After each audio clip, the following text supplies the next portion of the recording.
Did Fidel Castro warn Mandela that Cyril Ramaphosa is dangerous to the ANC?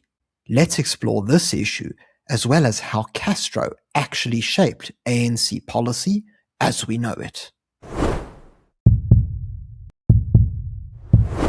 With Cyril Ramaphosa as the president of the ANC and therefore South Africa, it appears that the ANC has gone down a path of radicalization.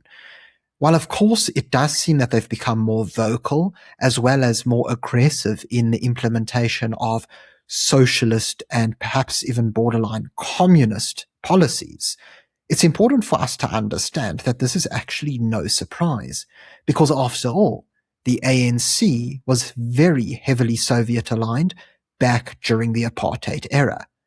What's also important for us to understand is that Nelson Mandela and other ANC leaders cozied up quite a lot to socialist and communist rulers across the world, including Fidel Castro of Cuba. Now, it appears that there is a chance that not only did Castro actually guide the ANC agenda that we see unraveling before our very eyes, but that he actually warned Nelson Mandela against allowing Cyril Ramaphosa to lead the party. Now, before we get into all of this, could I please remind you to subscribe to the channel if you haven't already? It's completely free to do, and all you have to do is click on the subscribe button below. If you would like to support the channel and enjoy additional perks such as members-only videos, you can do so by becoming a Power Club member. You can do this by clicking on the join button below. Now let's get into it. Let's start by taking a look at the allegation that Castro warned Mandela about the dangers of Cyril Ramaphosa. So as explained in this specific Newsday article, political and economic analyst Dr. Franz Cronje said that Fidel Castro warned Nelson Mandela that Cyril Ramaphosa could spell the end of the ANC. Speaking in an interview with Mike Sham on the State of the Nation, Cronje said that there is a fundamental lack of strategic acumen in what he calls the ANC's final years. This, he said, is caused by the party's leader, President Ramaphosa, and was predicted by the late Cuban president, Fidel Castro. Now is what Castro warned us about, because Castro warned Mandela, if you let Ramaphosa take over the ANC, he will destroy your party because he's not up to it, said Cronje. This warning allegedly played a key role in Thabo Mbeki succeeding Mandela as president over top choice Ramaphosa. In addition to warnings on the party's leadership, Castro also allegedly warned the ANC against some political reforms. Cronje told Newsday that Castro, as well as the Soviet Union, had a surprisingly moderating influence on the ANC in the run-up to the Cold War and in the period immediately thereafter. Both cautioned the ANC not to move aggressively to nationalize industry and expropriate property, Cronje said. Instead, Castro advised the ANC to tax industry and use South Africa's unique skills base to build a resilient economy and evade the risk of borrowing dollars, which would have meant the end of the ANC revolution, Cronje said. Castro had once asked the ANC leadership to visit Havana to discuss the Freedom Charter, a precursor to the Constitution, according to reports from the Daily Maverick. So at this point, it's incredibly important to note that the allegation of warning Mandela against Ramaphosa really just seems to be just that.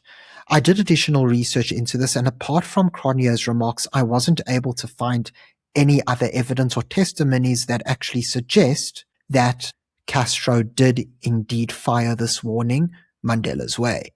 What is interesting, however, is that there does seem to be a fair amount of evidence through testimonies that Castro did indeed influence the ANC's policy direction, particularly when it came to the Freedom Charter.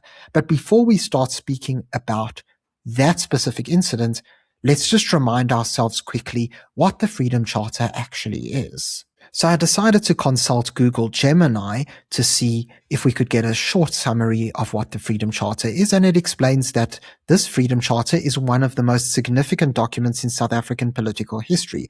Adopted on June 26, 1955 at the Congress of the People in Kliptown, Soweto, It served as the core manifesto of the ANC and its allies in the Congress Alliance, and it explains that this includes Indian, coloured, and white anti-apartheid organizations. Rather than being drafted solely by political elites, the charter was unique because it was compiled from thousands of submissions gathered from ordinary South Africans across the country, detailing their vision for post-apartheid society. And this document was centered on 10 core clauses. So it explains, number 1 is the people shall govern. Number 2 is all national groups shall have equal rights. We then see number 3 is the people shall share in the country's wealth. Now, this is, of course, important for us to note because already we can see the socialist and communist leanings. Because ultimately, if everybody's going to share in wealth, what that ultimately alludes to is the redistribution of wealth, right? Whereby you take the profits that businesses and that the higher earners are making, and you basically force them to redistribute to those who are traditionally lower earners. We then see number 4 is the land shall be shared among those who work it. Again, this sort of alludes to land expropriation without compensation. Of course, that's not what it says in the Freedom Charter, but we do understand that EWC is derived from land reform, and of course, land reform comes from this specific concept. Number 5 is that all shall be equal before the law. Number 6 is all shall enjoy equal human rights. Number 7 is there shall be work and security.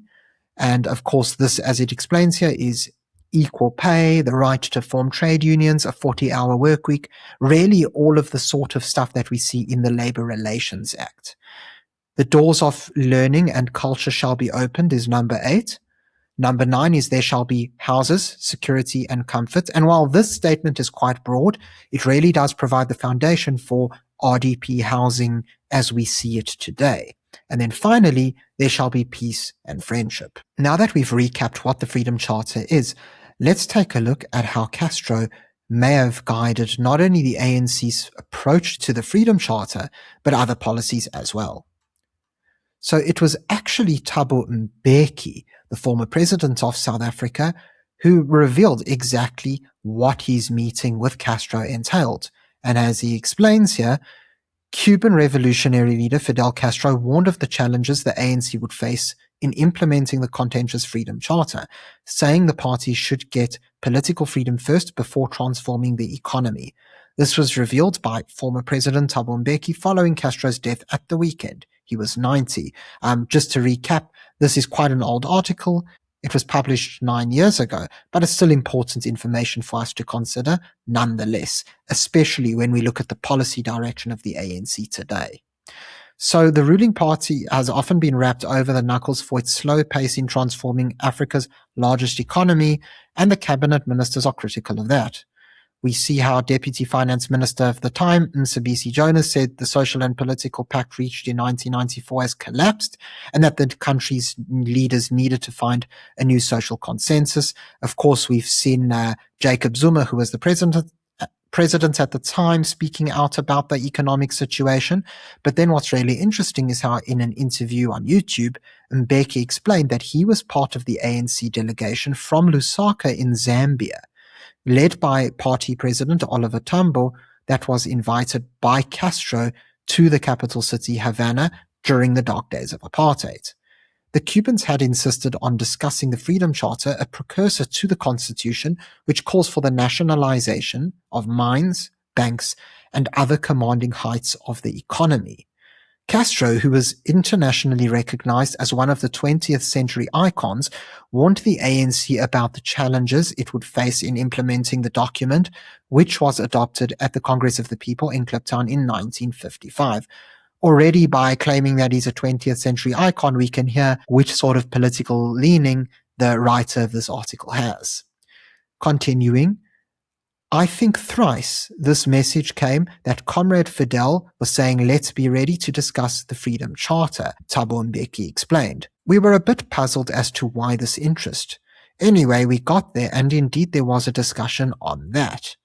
The reason he wanted to discuss the Freedom Charter was because he was saying, you see, in the Freedom Charter you talk about nationalization of banks and mines and all of this. Will you have the capacity to do that? and simultaneously defend the revolution, because those property owners and their allies across the globe will then launch a major offensive against you if you do that. Don't you need, first of all, to win this political victory, entrench yourselves, and make sure that you're properly prepared to take on battles of that kind? Mbeki said Castro was concerned about the need for the democratic revolution in South Africa to succeed and the importance that we didn't do anything which might lead to the defeat of that democratic revolution. According to the Mbeki interview, Castro also quizzed the ANC delegation on its intellectual capacity and wanted to know whether it had produced any experts, while also sharing notes on challenges the Caribbean island nation faced after the Castro-led Cuban Revolution toppled the allegedly corrupt regime of former President Fulgencio Batista in 1959. And so what really is interesting to me is how it was actually Castro who seems to be a very radical figure, right? But he actually decided to almost not necessarily de-radicalize the ANC, but at least slow down their pace of transformation, as they generally like to call it. And this really got me thinking. See, I remember a little while ago, I actually had a conversation with a former ANC member who explained to me that when Ramaphosa held a big ANC meeting, which he himself had attended, he explained that he would treat white people in South Africa as a boiling frog, whereby you don't turn up the heat all of a sudden because, of course, the frog will jump out of the pot. Rather, what you have to do is it has to be a slow boil where people are slowly but surely losing their resources, and this sort of redistribution is happening, but it's done on such a gradual scale that people don't realize that it's happening. And so I decided to do some research and check, was my assumption correct? Did I hear him correctly? And here's what I found. So I was able to find this Institute of Race Relations article which confirms what the specific former ANC member was telling me. And as you can see here, it explains that this was the ANC and Ramaphosa's 1994 plan for the whites. So if we take a look at what happened here, it explains that Dr. Mario Oriani Ambrosini, who died in 2014, was a constitutional lawyer who became an MP. He was also the key advisor to Prince Mangosuthu Buthelezi, both during the negotiations and afterwards, when the latter was Minister of Home Affairs in the governments of national unity. According to his memoirs, titled The Prince and I, A South African Institutional Odyssey, Mr. Ramaphosa stood head and shoulders above his colleagues in the ANC, as well as above the National Party's negotiators. He was a born leader and a straight shooter, nor did he ever lie or misrepresent anything.